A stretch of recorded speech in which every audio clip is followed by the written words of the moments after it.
What's going on there, YouTube, and welcome back to another comic book video. Alright, so we are finally here. Technically, we already been here, but we are going to jump into some more Inferno, X-Men Inferno to be more exact. Now, this is another prelude, but this prelude for me, guys, is honestly a good one. It's kind of like it's igniting the Inferno event for us. Now, with that being said, the main focus is going to be Mr. Sinister, the man we met earlier when it came to finding out that he was the leader of the Marauders. But before we are able to pick up with Mr. Sinister, we have to jump over to the Empire State Building. Now, there is a very good reason, because if you saw my last X-Men video, really X-Factor video, we had saw Beast and Iceman dealing with different objects coming to life. And it seems like those different objects are being possessed by some kind of demonic energy, or just by demons.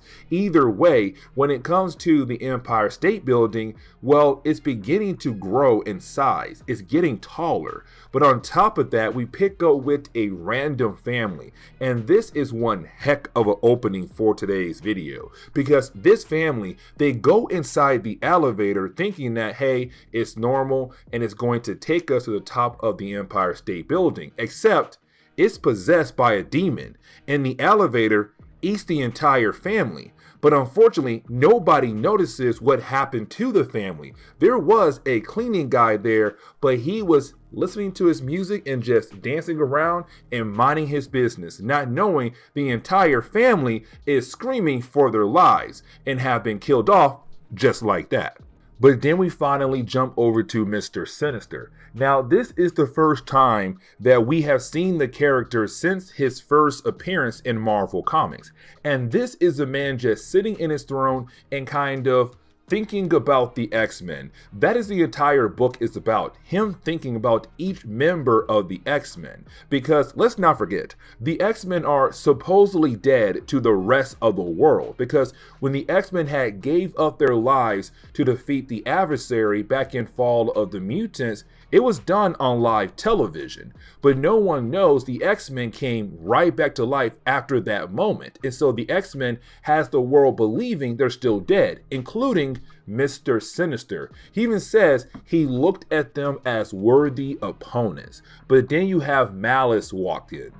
Now, when it comes to Malice, we have to remember that she has the ability to possess other people. Now, usually she can move on to somebody else when she is ready, but it seems that currently she can't do that. She's now trapped inside the body of Polaris, and that was the last time we saw her, when she had possessed the body of Polaris. Now, when it comes to Mr. Sinister, he knew that would happen. He said, hey, listen, I knew there's a possibility that you could be stuck inside of her body because you two ladies have very similar energy patterns. And so because of that, yes, you are stuck, but you still have the ability to leave when you want to. But guess what else? When you do leave, Polaris cannot regain control of her body. It'll just be an empty shell waiting for you to possess again when you come back home from different missions. Now, this is also him trying to play mind games on her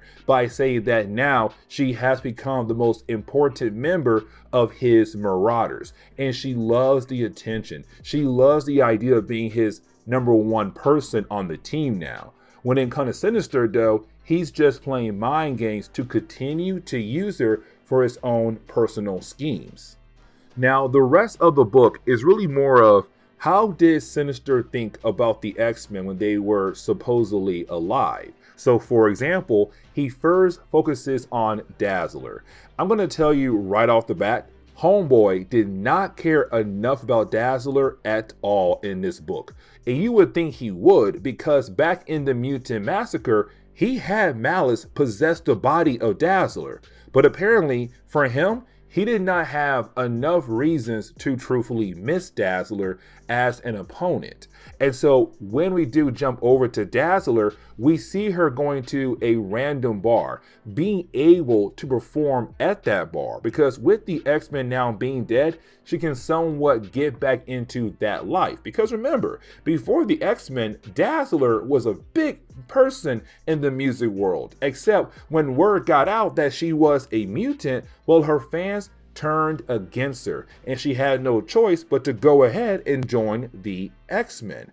But now with them dead, she can go to bar and do some small shows here and there, and she loves it. Now, you also have Longshot there cheering her on, and we kind of get reminded that these two characters are beginning to fall in love with one another. But the next person he talks about is Havoc. Now, when it comes to Havoc, he does mention the idea that Havoc had the potential for so many different things if he was supposedly still alive. But apparently you have our main bad guy here kind of hinting at the idea that he knew about Havoc way before Havoc even knew he had the mutant gene. Now, when we jump over to Havoc, we see him going through it because in a very short period of time, he had to use his powers in different ways that he never thought he would have to do. So for example, him and Polaris, they were a couple, except when Polaris got possessed by Malice, he had no choice but to use his powers against his own girlfriend to help protect the rest of the team. And then after that, you had the Brood arrived on Earth and possessed different people who were mutants. And he had no choice to go ahead and kill them because there's no other way to save them. Now, with him being now a killer in his own eyes, he's having a hard time adjusting to that role. Now, while sitting in the middle of the desert, he's then confronted by Madeline Pryor. And we saw in our last video that these two characters are now coming together. Havoc has lost Polaris. Madeline has lost Cyclops. It's kind of like these two may have the right to come together and start something new. Now, when it comes to Storm and Wolverine, he does not really spend that much time focusing on them, which honestly, I'm okay with that. I like the idea of exploring how he thought about different characters, but let's shift our focus back onto the X-Men, because you have Storm currently in the computer room that Madeline uses, and apparently Storm was able to find some information about Cyclops and Jean Grey. Remember, Madeline found out first on the X-Men team, and she has not told the rest of the team that Jean Grey is alive again. They have no idea that her and the rest of the original X-Men are currently X-Factor. Now, when it comes to Storm, once she finds out, she freaks out and she just zooms out the room and heads towards Wolverine. Now, here's the problem though. Wolverine knew, or he possibly knew, that Jean Grey was alive because in a couple videos ago, he had picked up her scent, but he could not believe it was actually Jean Grey. And so he was afraid to tell Storm just in case that he was going crazy. But now Wolverine and Storm, they both know that Jean Grey is alive. But the question is right now, why haven't she come to them yet? Now, let's not forget, Jean Grey was going to, except she got word that the X-Men were now supposedly evil because they had worked with Magneto. But now at this time, the X-Men are supposedly dead. But you have Storm and Wolverine wondering what in the world to do here with that kind of information. Now, when it comes to Sinister, he kind of skips over Colossus and also Rogue and jumps over to Psylocke. Now, when it comes to Psylocke, he looked at her as a very interesting woman that he did not have the proper time to get to know, because by the time she had joined the X-Men, only a few stories later, the X-Men had supposedly died. But he does say, you know, when I first saw you, I realized that you were a upper class woman, apparently something he liked. But when it came to her being able to somewhat outwit Sabretooth, it somewhat bothered him. Now, when we jump over to Psylocke, we see her training with Colossus and also Rogue. Now, she is able to take both of the characters down, except when she does use her abilities on Rogue, Rogue goes to sleep, except when she wakes back up, you have Carol Danvers taking over her body. You see, in our last video, we had learned that when it comes to Rogue, over the years, she had absorbed many different people's psyches, and now apparently some of them can actually take over her body, and currently it's Carol Danvers. Now, you do have Carol Danvers tell both Colossus and Psylocke it's her, but it's still Rogue's body. Now, with that being said, we do learn that Carol Danvers is able to hold back the ability of Rogue, being able to touch Psylocke skin to skin without actually hurting Psylocke. And that's pretty interesting there. But then he does shift his focus over to Madeline Pryor. Now, here's the thing. The way he talks about her, he is hinting at the idea there was some kind of connection between him and her. Because he says, "You were my pride, my joy, the first, and in so many ways the best. What I dreamed of accomplishing with you, my Madeline. Now nothing but dust. What a waste." And that tells you right there, Homeboy has some kind of connection with Madeline. We already know what it is, but for the sake of the story, we don't know what exactly it is yet. But either way, we see her go and confront Havoc. And this is establishing their relationship now. It's them saying, "I lost Polaris, you lost my brother Cyclops. Why don't we come together as one?"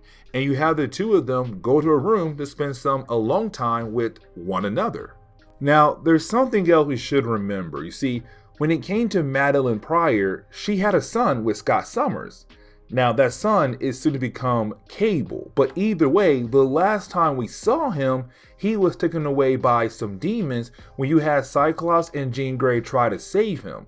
But apparently now, Sinister is holding on to the baby, and we're left to believe in the possibility that he's working with Nazareth.